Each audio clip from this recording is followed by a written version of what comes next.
Hi, this is Neil, and I'm partnering with the great HPC Today to bring you the Surfactant Insights podcast.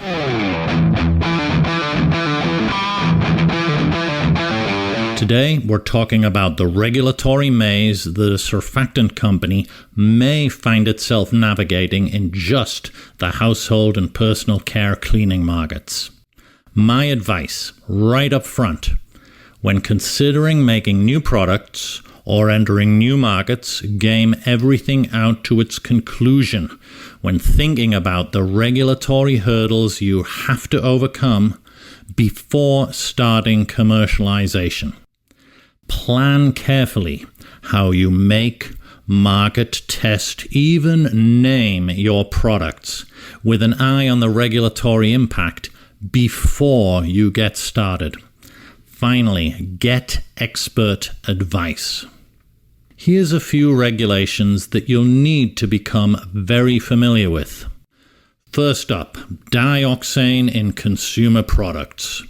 New York State limits 1,4-dioxane to 1 part per million, and California has proposed something similar.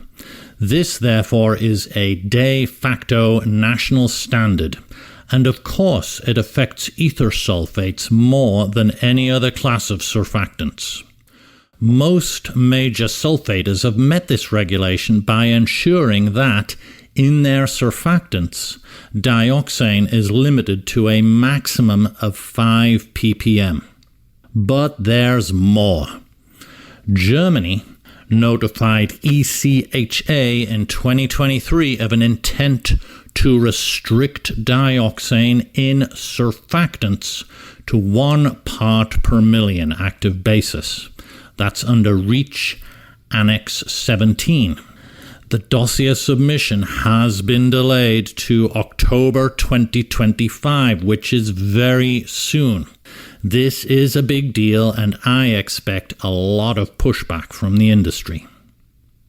Next up is the EU's CLP, that's Classification, Labeling and Packaging Regulation.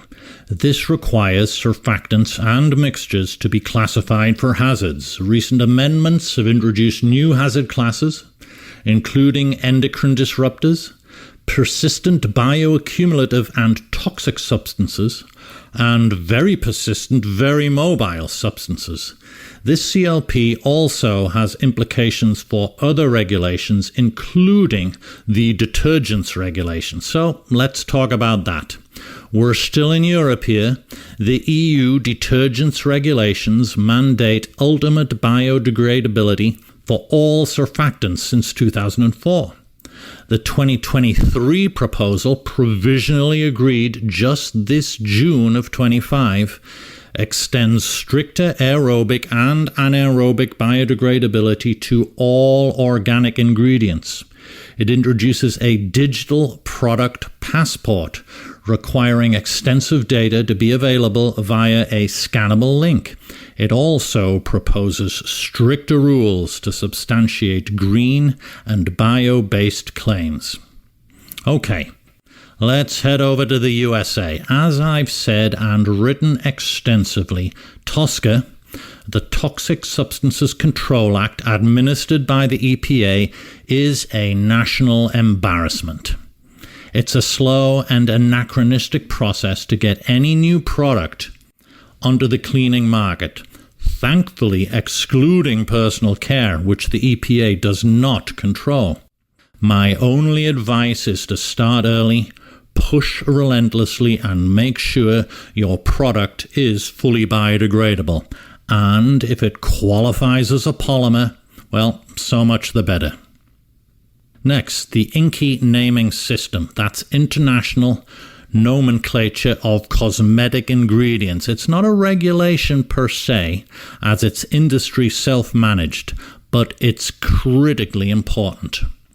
Be proactive and think about the name you'd like to have for your new ingredient. This is key when we consider the next regulation, which is China's CSAR, the Cosmetic Supervision and Administration Regulation. Effective since 2021, it regulates Ingredients in cosmetics.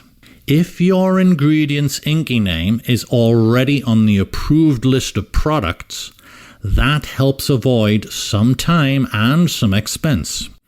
If not, depending on the nature of your product, some animal testing may be required. And if you don't wish to do that, then a 3-year record of sales outside of China, along with some approved non-animal tests, may be okay. Again, if your product is a polymer under CSAR, the process is a lot easier.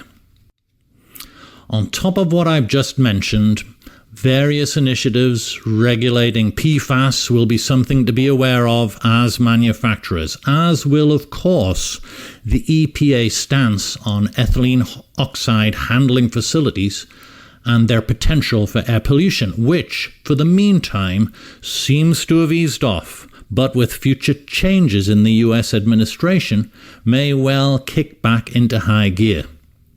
And of course, we can't avoid mentioning just one more time the EUDR, which, as we know, stands for Europe's dumbest regulation. Well, actually, it's the European Deforestation Regulation.